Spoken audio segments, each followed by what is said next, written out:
आमका काही मेसेज पण इल्लो आमका. आतल्या दीदीन माझ्या फोनवर लिंक पाठवल्या ना कसली दाखव? ती युट्यूबची ती बघूया व्हिडिओ आणि त्याच्यातला लिहूया मामाच्या फोनवर आहे माझ्या नाव लिहूया ना लिहशील ना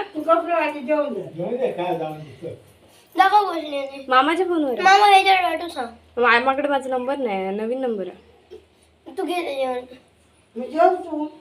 घे तू त्याच्यावर. कळतलं ना आधी घे तू त्याच्यावर. अगो करता नव्हतो ओमकारची वय असतली तू काय का आणि ते काय का वय वय ओंकारची वय पेना माका माहिती आहे ह्याचं पाठवलं संस्कृतचं पाठवलंय ना ह्याचं संस्कृतचं पाठवलंय आम्ही संस्कृतचा क्लास जॉईन केलाय तो हा पण मी ते अर्ध्यातल्या अर्ध तेच लिहिलेलं आम्ही परत इतर लावून लिहू मग आणूया ती जाऊन आणत नाही मामा कक्षाने गाणूक सांगूया आतल्या हा करशी ना अभ्यास आता गणपतीच्या ह्याच्यात पण दिसतोय यांचा अभ्यास राजू मामा